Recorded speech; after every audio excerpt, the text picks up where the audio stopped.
رمضان المبارک کی حسین و متبرک ساعتوں میں نوابین اودھ کی یادگار جامع مسجد تحسین گنج میں نہایت پروقار انداز میں مختلف مکاتب فکر کے قاریان قرآن نے مظاہر فن قرات کیا۔ مسجد کا وسیع صحن علماء، قراء، شعراء اور معززین شہر کی موجودگی سے گلزار بنا ہوا تھا۔ لرن آن لائن وتھ فیضان خان کی خوشبختی کہ اسے ان روح پرور مناظر کو کیمرے میں قید کرنے اور نشر کرنے کی سعادت ملی۔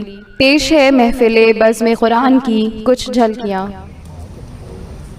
نہ جانے کتنے طوفان حوادث اٹھے اس قرآن کریم کے سلسلے میں، ابھی آپ نے ماضی کریم میں دیکھا، لیکن یہ قرآن 14 صدیوں سے عالم انسانیت کے سامنے چیلنج آمیز لہجے میں اور تحدی آمیز لہجے میں عالم بشریت کو خطاب کر کے آواز دے رہا ہے، قل ان کنتم فی ریب مما نزلنا علی عبدنا فأتوا بسورۃ من مثلہ وادعوا شہداءکم من دون اللہ ان کنتم صادقین۔ اگر کسی کو اس قرآن کے الہی کتاب ہونے میں شک ہے تو وہ اس قرآن کے کسی ایک سورے کا جواب لے کر آئے اور اللہ کے علاوہ جسے چاہے اپنا یاور ناصر معین اور مددگار بنا لے۔ 14 صدیاں گزر گئیں، سورے کا جواب تو دور کی بات ہے، کسی ایک حرف کا جواب بھی عالم بشریت اب تک نہیں ملا سکا ہے۔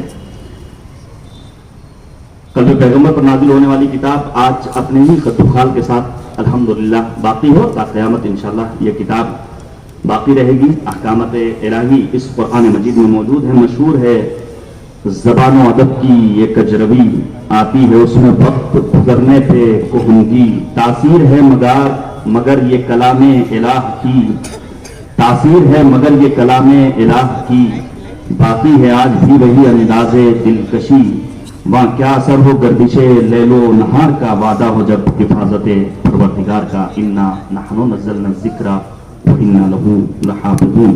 بس 3 قاریان قرآن اور موجود ہیں جن کے فن قرات سے ہم اور آپ آشنا ہوں گے۔ اس بزم قرآنی میں مجھے خوشی ہو رہی ہے ندوۃ العلماء جیسے ممتاز دینی ادارے سے تعلیم حاصل کرنے والے اور وہاں سے فارغ التحصیل ہو کر اپنی شناخت بنانے والے قاری قرآن جناب عبدالقدیر فرقانی ندوی صاحب کو آواز دینا چاہتا ہوں، تشریف لائیں اور آنے کے بعد تلاوت قرآن کریم سے ہم سب کے قلوب کو منور کریں۔ آپ اعوذ باللہ من الشیطان الرجیم،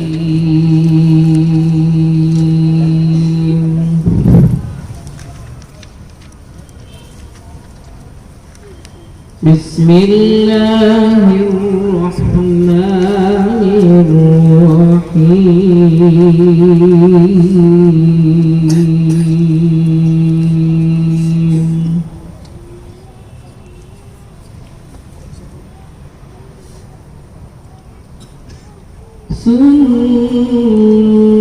سنت من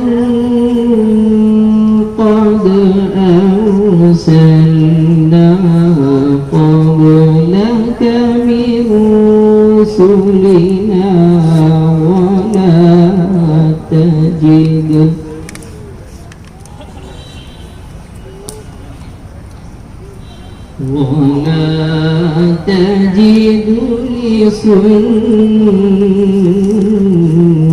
لسنتنا تحويلا۔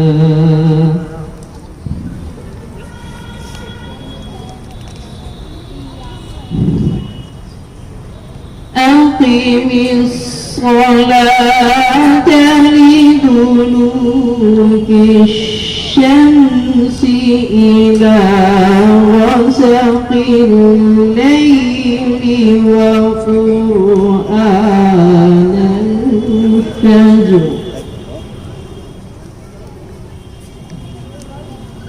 إن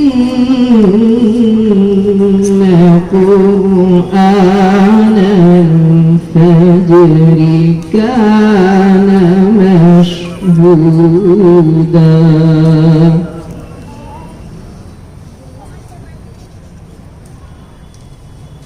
ومن الليل فتهجد به نافلة لك،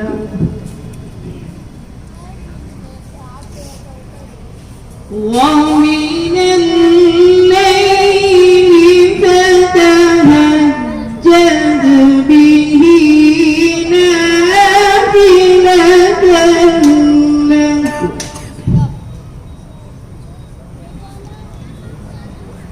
عسى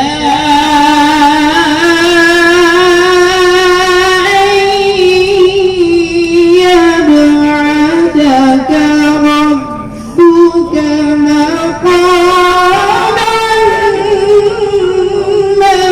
محمودا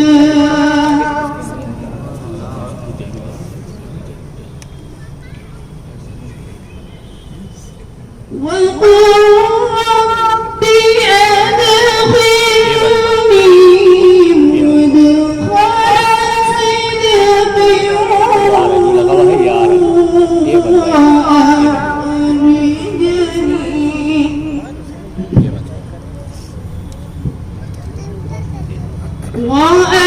وأخرجني مخرج صدق واجعلني من لدنك سلطانا نصيرا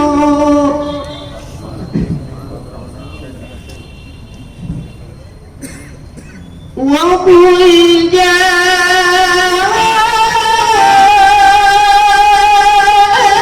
الحق وزهق الباطل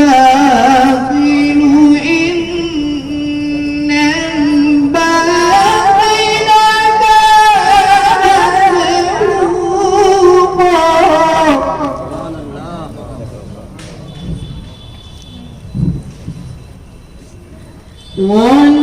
وننزل من القرآن ما هو شفاء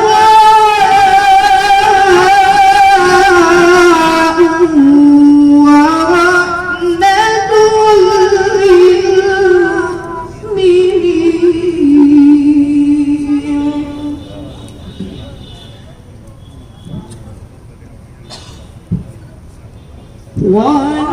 وننزل من القرآن ما هو شفاء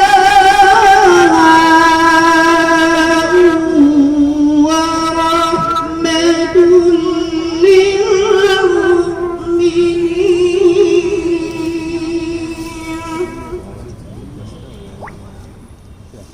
وما يزيد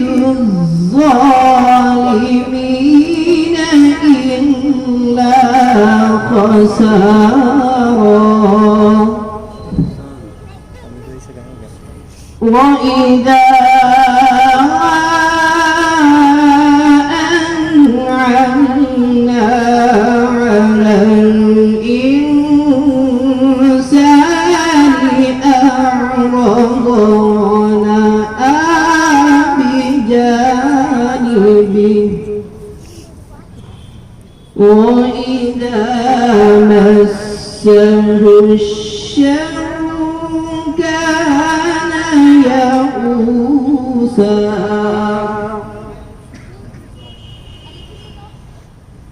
قل كل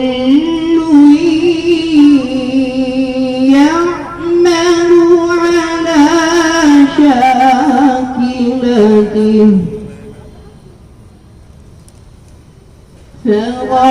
فربكم أعلم بمن هو أهدى سبيلا قل كل يعمل على شاكلته فربكم أعلم بمن هو أهدى سبيلا صدق الله العظيم। Learn online की जानिब से आपसे बस इतनी इल्तिजा है कि हमारे इस प्रोग्राम को लाइक, शेयर और सब्सक्राइब ज़रूर करें। साथ ही बेल आइकन दबाना ना भूलें, जिससे हमारी हर वीडियो आप तक अपलोड होने के साथ ही पहुंच सके। शुक्रिया।